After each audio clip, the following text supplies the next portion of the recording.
Welcome to this latest episode of the National Leaderology podcast. We're undergoing here a journey. We're in part 4 of our Navigating 5 Leadership Challenges. I am your host, Dr. Amin Sanaia, leaderologist, author, speaker, and coach. As usual, I'm joined by my brother here, Tanner Thorp. How's it going? I'm Tanner. I'm a chief culinary officer, culture warrior, motivational speaker, and so excited to be here for episode 4. Oh, let's do this. Just as a recap, we will be bringing you thought-provoking, academic-based conversations on leadership topics in a academic manner. In part 4, we're going to be discussing making tough decisions and taking bold action. Woo! So this topic for me is very near and dear to my heart. That is something that I'm very skilled at. Young in my career, I had it was a good experience in having to do that. So that is not something that you're able to do immediately as a leader. You're going to walk through that process of having to do that. But eventually, if you want to get to being a really good leader, you're going to learn that this is something you're going to run into, depending on the position you're at or the organization you're at. You'll have to do more of it or less of it, but it is a really important skill to develop and to have in your back pocket, because organizations are going to go through some struggles. And as leaders, you are going to be tasked with making those tough decisions and taking bold action. Sometimes when you don't want to, but you have to do it. It's not something that as a leader you can run away from. Decision-making under pressure is pretty much a hallmark for effective leadership. So when we look at that, one of the things that comes to mind, Tanner, is what cognitive biases we have as leaders when we are making these high stakes decisions, right? So whether we want to realize it or not, I mean, we do have these biases. And I'll let you chime in, and then I'll tell you a story from my my first role as a leader. All right. Yeah, I'm excited to hear that story, Doctor. I mean, I think the further along you get in your leadership journey, the more you recognize that you have to undo and unwind these biases that you have, right? Oh, yeah. That you have to become more self-aware of am I being fair in a situation? And in our last episode, we talked about conflict management. Right. How often have you gone into a conflict where you've already made up your mind? You've already made your decision on which side you want to take. Oh, I used to do that a lot. Right. And then early on. And then you have to backtrack. You have to go. So you know me, you know that my number one guiding principle in my life is that you can't control the first thought that comes into your head. Yes. But you can control the second. Right. And that was the shift for me in my career, in my life, in my personal life, in my personal growth, was recognizing, wait a second, I can't control this first thought that comes into my head. I have preconceived, whether I want to admit it or not, I have biases that I'm working on that I don't want to have, but they're innate, they're part of culture. Yes. Right. And because of that, I've become so much more methodical in my approach, right? I don't just answer right away. I take a moment to process where my thought is at, and is it a healthy thought? Is it a constructive thought? Am I coming into it with a preconceived bias? Do I have to backtrack what's going on in my brain? Because if I come just with that first thought, I'm probably going to make a wrong decision. Right? Without a doubt. I mean, that's one of the biases that I wanted to discuss, which is overconfident. When you are overconfident as a leader, and that is a bias that you have, you're going to take excessive risk that you shouldn't have. Yeah. Well, isn't that the truth? And you're gonna make rash decisions. Yes. Right. Yes. And you're gonna make them from a vantage point of arrogance. Yes. And overconfidence. How much danger has overconfidence put companies in, put leaders in? Yeah. It's funny. It's and I don't know when this is going to actually air, but it's the holiday season right now, right?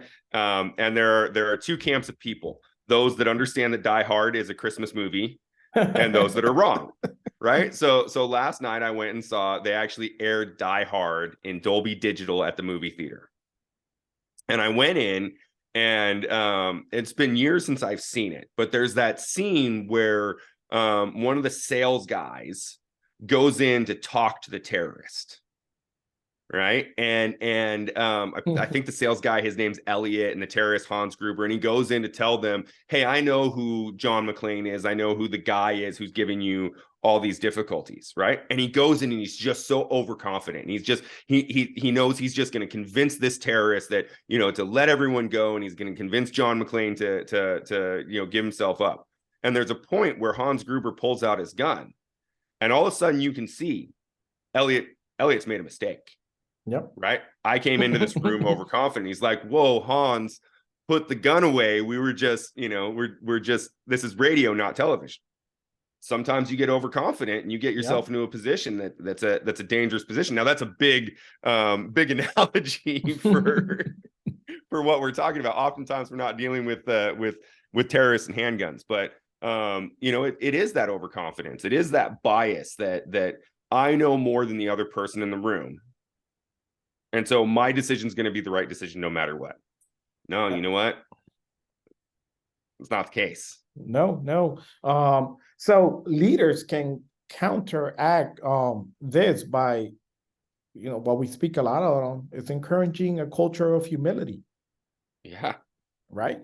Like let's check ourselves, regularly assessing and reassessing to make sure our assumptions really are affecting our decision making.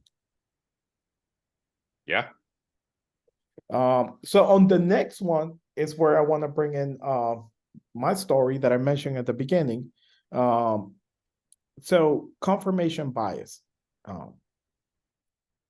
Confirmation bias is big. This is where leaders may seek or interpret information that aligns with their pre-existing beliefs. So in my first leadership role, and I wasn't a leader yet, so I should say as a manager, I thought I knew everything. So I was going to take over the world. This is, this role. This is easy. I know what I'm doing. I walk into a situation that I didn't have the experience. I was unfamiliar with the issues the organization was having. And I quickly realized within a week that I'm way in over my head. But I just continue to try to lean in on what I know, on my preconceived notions. And the situation was about people, but at that time, I didn't realize that leadership is about people. I was a manager, so I'm great with processes and numbers, and that's what I leaned on. Let's create a new process. Let's reconfigure numbers when the situation called for something else. That was a huge failure. huge failure. And this is what happens with young leaders. I know that's what happened with me, is not realizing that we do have preconceived notions because of our experiences. While we might be great at certain things, that doesn't mean that we're great at everything and that we know everything. There, that's when we, as leaders, in order to mitigate this type of situation, we should seek out diverse perspectives. Seek out other people that have had to deal with those situations where they can give you a good perspective. And that was a hard situation, but I learned so much from it. It was amazing. And I'm sorry to those people that I was that I was leading at that time. I was supposed to be leading. I was a manager. But I did learn a lot from that. I think that was the point of excavating and okay, well, I know nothing. Let's go back to the drawing table. Let's learn from this and really get resources. And I got a mentor, and then also did some educational training and professional training to get myself to a better situation. Well, and it's such a smart move, right? And such a good example of self-realization. You know, that, hey, I don't know everything, and I do have gaps, and I do want to grow and be better. I'm not just going to sit in my pride and say, well, you know what, it was everybody else's fault that it didn't work. Right? Because I mean, you've worked with leaders that have had that perspective. I've worked with leaders who've had that I've been that leader at times. You know, one of my favorite quotes right now is by a guy named Austin Kleon, and he says, if you ever find that you're the smartest person in the room, time to find a different room. Oh, without a doubt. You know, and when it comes to making tough decisions, you know, look, there are going to be times where you're going to have to make some tough decisions that are really going to make you question, you know, are you an effective leader? You know, and am I in the right circle? Am I bringing the right stuff to the organization that I want to? Am I bringing the right stuff to myself that I want to, you know, like you realized in that early example, you know, so I think it's so important to be able to have that self-realization and to look at, how do I want to grow and how do I want to present? Yeah.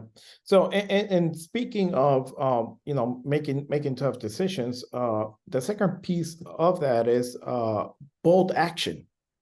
Mm-hmm. Bold action often involves risk taking.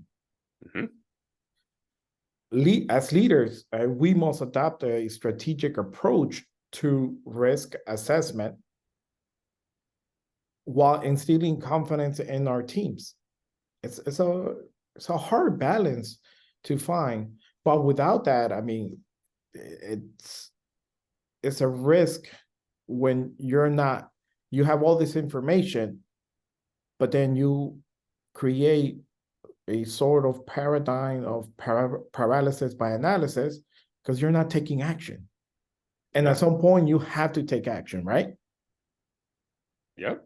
You have to be willing to fail. There you go. Right. And you know, I heard something, this is I can already tell it's going to be a mantra for my life. And I heard it a couple of months ago, and it says, and I think I've shared this with you already, but the opportunity of a lifetime only lasts as long as the lifetime of the opportunity. And so you make such a good point in analysis paralysis, right? You can sit there and analyze the risk for as long as you want, but at some point the risk becomes risk, right? The analysis of the risk becomes risk. You may lose that opportunity. Right. And you know, for me, I value valley moments so much more than mountaintop moments. Oh yeah. Right. The mountaintop, without a doubt. The mountaintop is great. Like, it's awesome. You know, the view's incredible, and you feel like a champion, and you accomplish your goals, and the mountaintop's great, right? But the valley's where the good stuff happens. Oh yeah. You know, the valley's where you're learning the lessons. The valley's where you're failing. The valley is where, you know, you're climbing up that rope up the mountaintide and the rope breaks, right? And you got to figure out, gosh, where did my rope fail? Where did it go wrong? You know, and it hurts. I mean, there are times when you know, you take a bold decision and you fail. Yep. Right. And you fail hard. The best leaders I know have failed really, really hard, and they've gotten up and they've gotten better. Henry Ford is a classic example for me. So my dad, he was in the car business, and Henry Ford filed for bankruptcy 3 times. Yep. Before he created the assembly line. Right. Nobody remembers the fact that he was in debt to the Dodge brothers. They basically owned him. Yes. When he came up with the assembly line. Right. They just remember that Henry Ford, you know, created the assembly line. He created the Model T. He revolutionized car making at the time. Yep. Right. So when you talk about that, it just reminds me of the word resilience. So leaders should foster a resilient culture by acknowledging their failures, acknowledging that these failures are opportunities to learn rather than a sign of incompetence. And that is something that throughout my life, and I think it was instilled in me at a very early age, and part of my story of how my family got to this country, and those hard times just created that resiliency in me. But leaders, I mean, they should create that culture by promoting adaptability, emphasizing the importance of continuous improvement, right? How do you, every time you fail, you're closer to succeed. So continue to fail. I mean, we have so many examples throughout history. Michael Jordan, how many times did he miss the final shot? Over 800 times, right? Yeah. People only remember the 160 times he made it, though. Isn't that the truth? So, isn't that the truth? Yep. I love that you use the word resiliency. There's a book by a lady by the name of Angela Duckworth called Grit. And the best leaders that I know have grit, right? They're resilient. They know that, you know what, just because I failed doesn't mean that I'm a bad leader. Absolutely. Just because I made a bad decision or a tough decision or a bold decision that didn't work out the way that I hoped it would doesn't mean I'm a bad leader. They have grit, they have determination, they have resiliency. Absolutely. I mean, you can see it throughout history. I mean, you look at Steve Jobs. Yeah. Out of your own there's a famous quote by Wayne Gretzky. You miss 100% of the shots that you don't take. Yep. Most people don't know that Wayne Gretzky, and I may be off on this statistic, but I don't think I am. Wayne Gretzky has more 5-goal games than he does 1-goal games.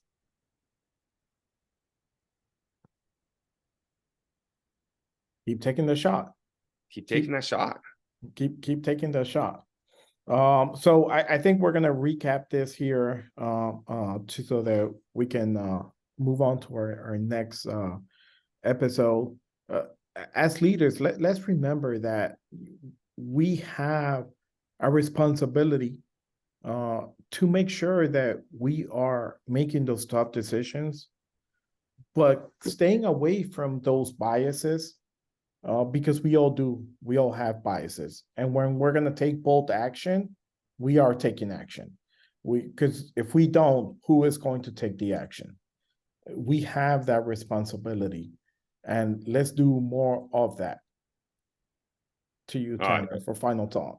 Yeah, I couldn't agree more. You know, the best leaders in the world are not afraid to take bold action and fail.